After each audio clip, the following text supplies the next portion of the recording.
Hello, my name is Maria Esther Hernandez Rangel. I'm going to present you my lesson plan based on Intercultural Aspects project. My tutor's name is Norma Susana Rivera Herrera. I would like to start with my current teaching context explanation.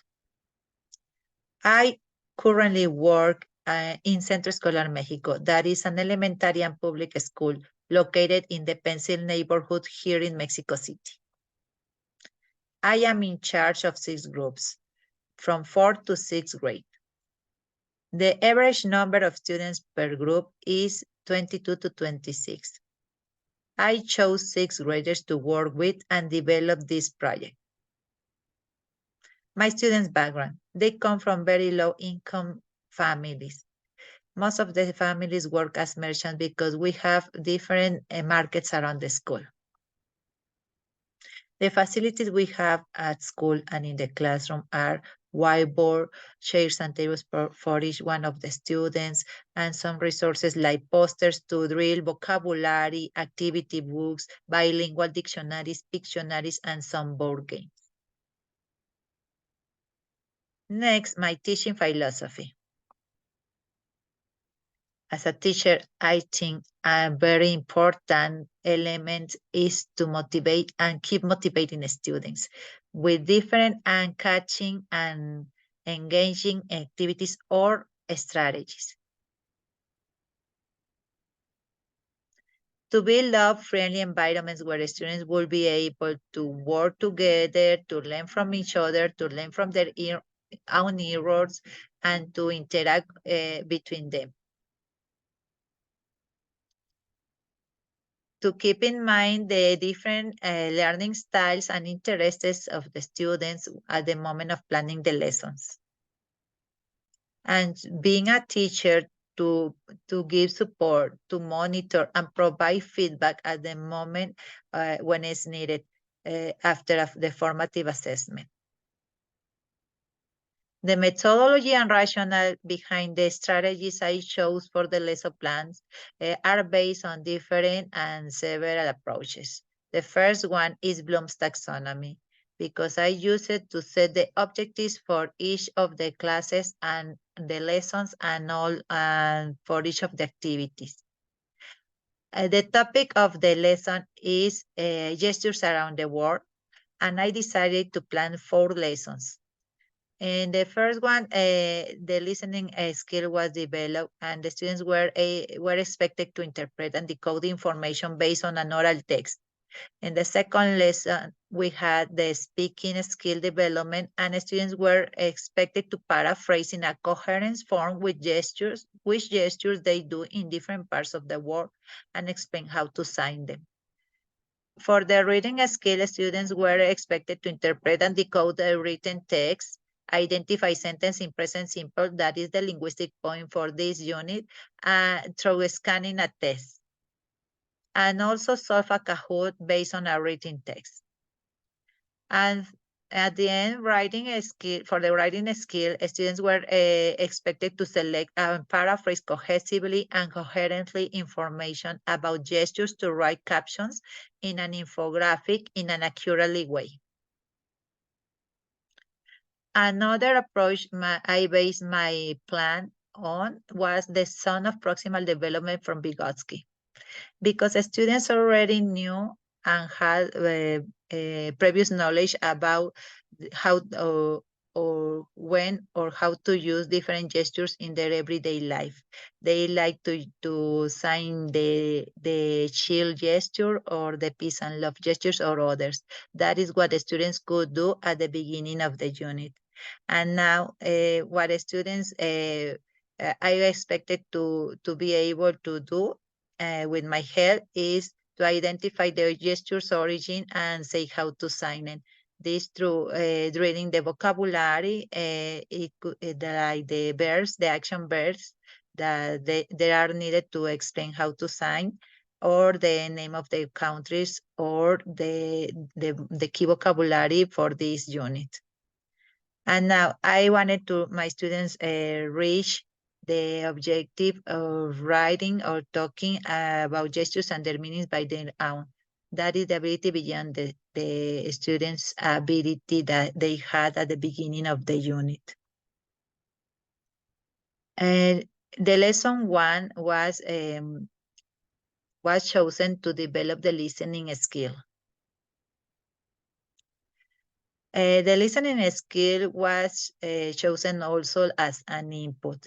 I think it's very easy for the students to get the general idea, the information, the new vocabulary, and the linguistic points through this input. Question explaining like I+1, because it's the current level the students have and the level they're going to reach after they develop this with the strategies and the help of the teacher of a more experimented peer. The listening I showed was Gestures Around the World. That it's a video from YouTube, and the way that I perform it, I will explain it. The video have by itself some images that help students to have the meaning support, and they already knew how about the topic and how to gesture, but didn't realize the importance of knowing the differences between the gestures we do here in Mexico and the gestures in another countries are performed. That is why the background knowledge from Brown, it is important to sign it here to point at, because this help students, their previous knowledge help the students to develop the topic and the linguistics point. Now, this is accordingly to top-down processing, because we have the pre-listening, while listening, and the post-listening that help students to get the linguistic points through the content of the text, and without mention or pointing at the linguistic points. They only catch it like in automatic. In the pre-listening, students were expected to infer what is the meaning of the different gestures I showed them on the board, and that is the image I attached here in this slide. And then they listen the audio, and with the help of the images on the video, they check if their inferences were correct. After that, the while listening, they had a text in photocopy that was scrambled, and they were expected to order this text while listening again to the audio of the video. In the post listening, the students collaborate and brainstorm to design a mind map where the topic of the mind map was gestures around the world, and they added some gestures, the images, the name of the gesture, and the origin of this gesture. After that,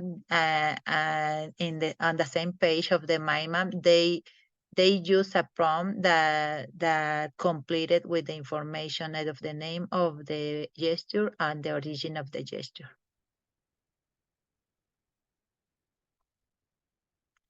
During lesson 2, students develop the speaking skill. I decided to base these activities and this lesson in the to students develop intelligibility instead of the native like pronunciation, because I want my students to express their ideas in an understandable way and not in a native like a pronunciation. They had these activities in a casual style accordingly to Richards, um, because they didn't expose in a formal way. They talk as performance, as Little will suggested, when they explain to the rest of the class the gesture that they already knew and how to perform it. And in the transactional,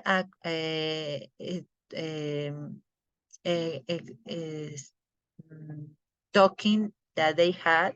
It was about responding the question they did to each other. The question was, what is this gesture and what is how to sign it.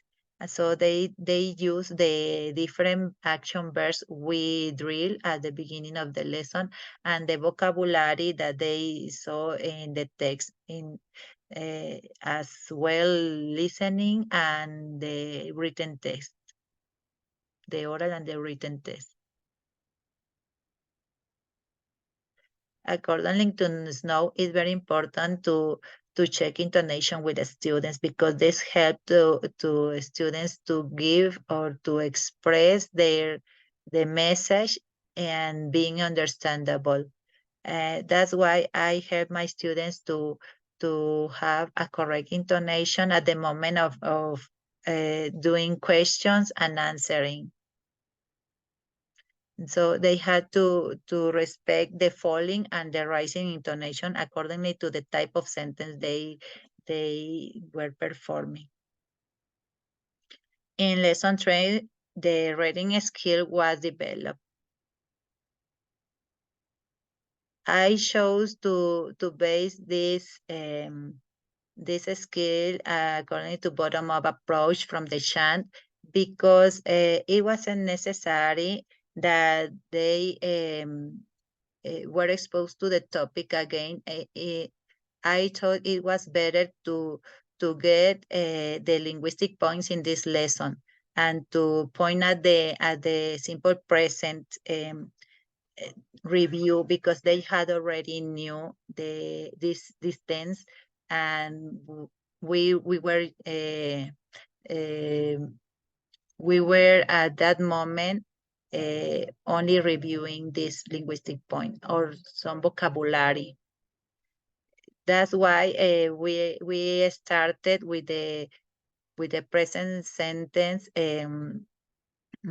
activating schemata. I asked them what do they have to do uh, to write a sentence in present simple and depending on the person they talk about.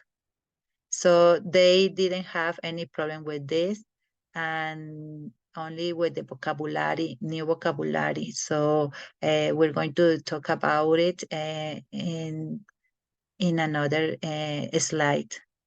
Now, this is the linguistic schema according to Senhat, because students already had the information of how to do the structure of the simple present sentences and the verb subject verb agreement. That was not a problem for them. It was pretty easy.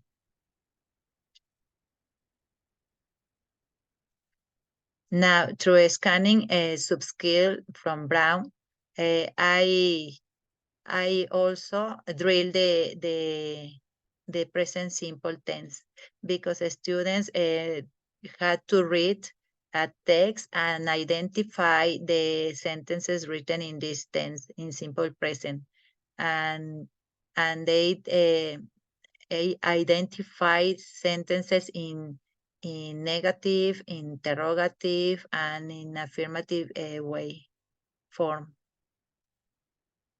For lesson 4, we developed the writing skill.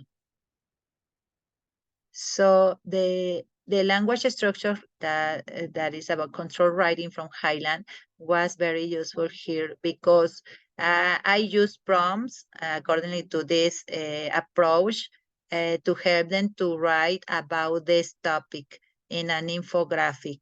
So I gave them the prompt of the where it is say that what is the gesture and what is the meaning of the gesture and its origin in a prompt that they only have to substitute some ideas, for example, the country or the name or the meaning of the gesture. The content schema from Cook was expressed here because students already knew about the topic, so that helped them to write in an easier way the captions that were asked for them from them to write in the infographic. The genre and context of writing approach also was useful here because I I paid attention to check if students already remember the the elements of the infographic. So I remind them through a game of a sorting game to sort the elements of the infographic. So also we through this activity we review the types of font, the elements needed to write an infographic, and also some vocabulary like the fingers names because they didn't know this vocabulary before. Now, for interculturality and assessment, I had the opportunity in this project to work with these aspects. Uh, I really enjoy to work with interculturality aspect because students um, had the competences of and intercultural attitudes, good attitudes to the language and to the culture of other countries. Um, they develop the skills of discovery and interaction. They like to interact with each other and to talk about this topic that they enjoyed. In the assessment, I chose the format to base my activities and strategies on this approach, a format and this type of assessment. Sorry, because I think it is more important to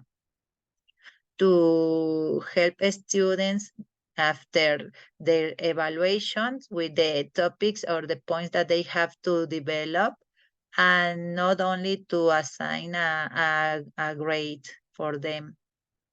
In the first skill, the evaluation for the first skill was completion test because after doing the mind map, they had to complete a prompt I gave them to about the origin and the name of the gesture. It was easy for them. They didn't have any problem.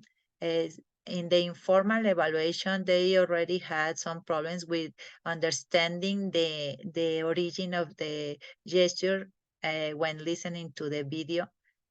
So I solved it through um, uh, drilling the name of some countries, including the countries that came on the video. That's the way I solved it.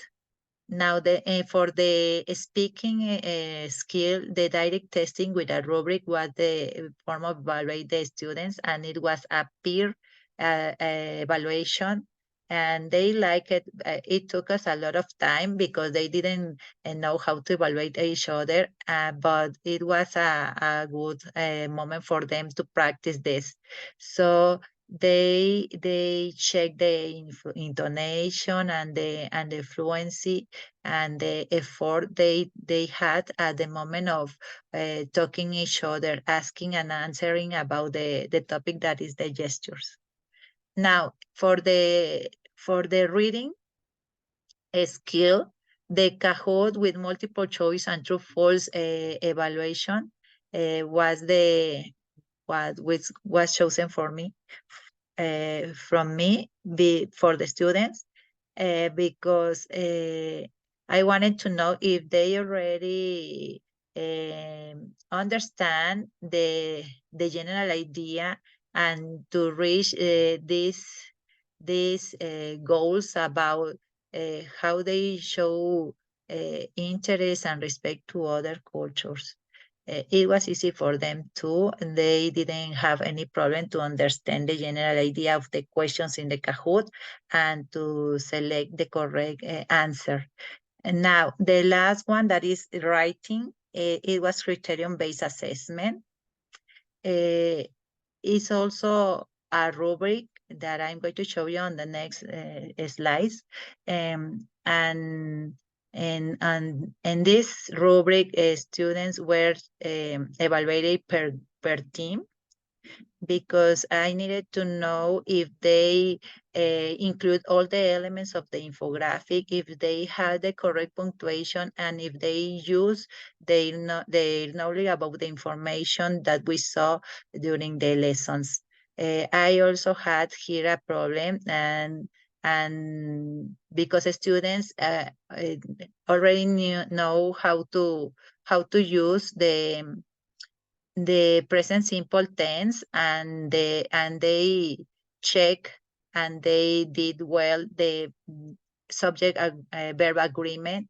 But what was difficult for them is to identify what is the meaning of the gesture.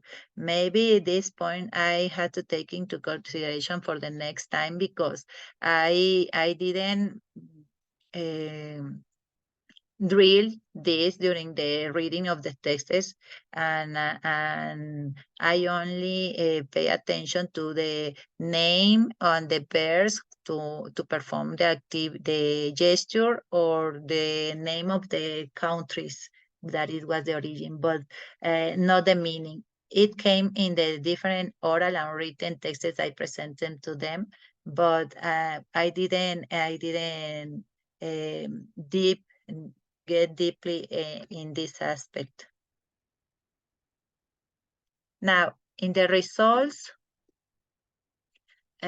we have, for example, as I said before, when they did the mind map and they complete the sentence after the mind map, they didn't have any problem. The problem was when I did the activity of in an oral way. They say the origin of each one of the gestures, and they didn't identify the name of the country, but this was solved, as I said before, by drilling the names of the countries and replaying the video audio. Now, in this activity, they didn't have any problem. They got the idea of the oral text that was as a script, as scramble script, that they had to unscramble or to order. So they didn't have any problem. I had checked. I have checked at this moment that they have easy this part. They can get the general idea with the vocabulary they already have, and the use of the structure of the simple present. And this rubric was the rubric that was used for checking in the peer evaluation, where I say before, they check the fluency and the effort um, and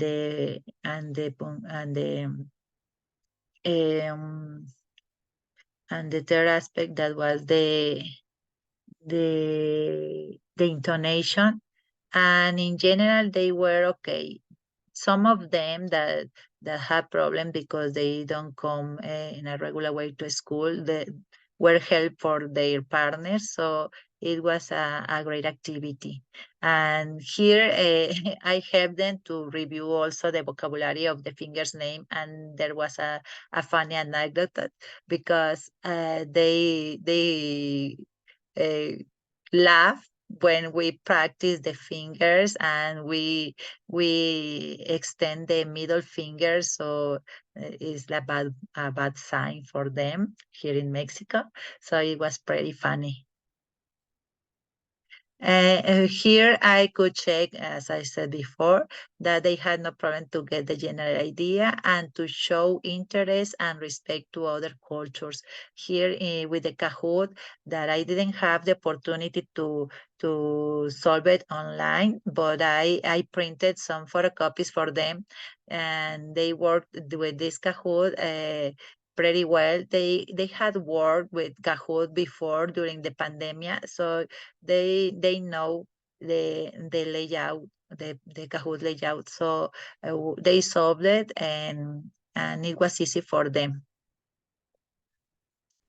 At the moment of writing the captions for the infographic, we, as I said before too, we had to solve the problem of identifying the meaning of the gestures, and we solved it through rereading the text, the written text where it came the information, and they did it great after this. But we have to review it, and it took us a lot of time. The how to check each other, for example, in the peer evaluation, and also in the next one, that is the rubric to check the writing skills, because they didn't have before an evaluation with rubrics. So I explained them that this rubric was assigned for team by team, and I explained, I gave feedback at the end of this evaluation, and I explained them uh, how to how to use the text and reread it to get the meaning of each of the gestures. Now, when I reflect on my work during this application of the plan, the lesson plan, I now know that something that works with some groups and with another no, or maybe with the other it would work, and the first one no. So what looks good today, maybe not tomorrow, and what it doesn't look good today, maybe tomorrow does it. So we have to readapt in each case of for each group and for each day also. Now we have, it is very important, it's a relevant aspect to activate the schema, and not only the listening. We have writing and reading, and all the four skills. We have to activate the schemata, because this helps us uh, to get the students more involved, and better understand the topic and the linguistic points that we have to develop during the unit. Then the assessment.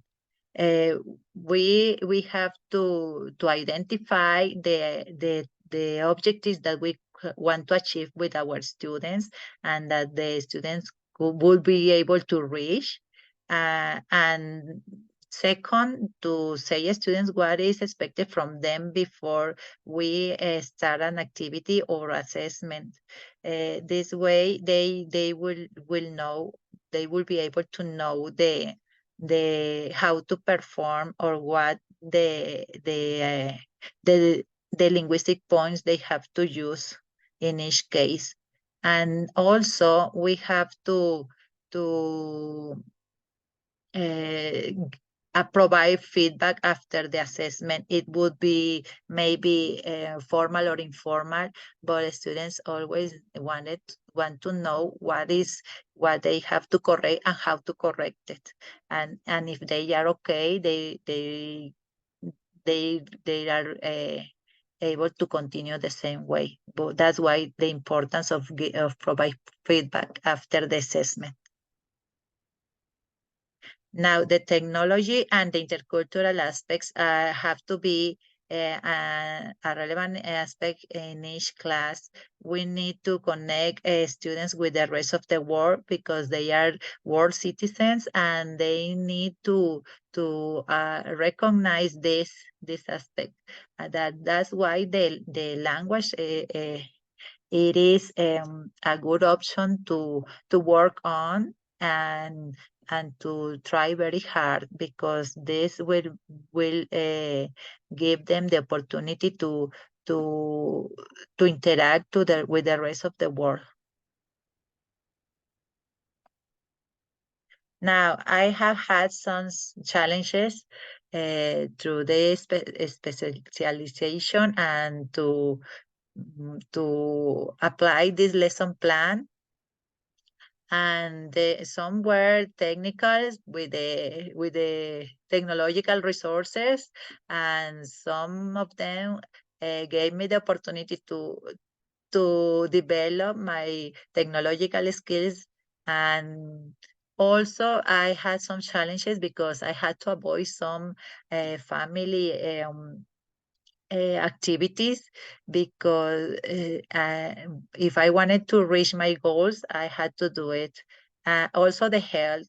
The health is another important challenge that sometimes we don't take into considerations, and even with the virus that we already have, the coronavirus. I got it at the middle of the specialization, but well, eh, I got through it, and here I am. Um, and the motivation on the students and on me is another important challenge. That's the way. That's why we need to uh, to think what is the road that we have at the uh, in front of us, and go through it. And sometimes students also feel nervous when they know they are being videotaped, recorded. But after the recording, sometimes they develop better. But that was a challenge also that I had to go through. Now, thanks for your attention, and thanks to my tutor and my classmates, because with their help, I also went to these challenges. So I want to thank the institution and everyone here. Thanks for your attention.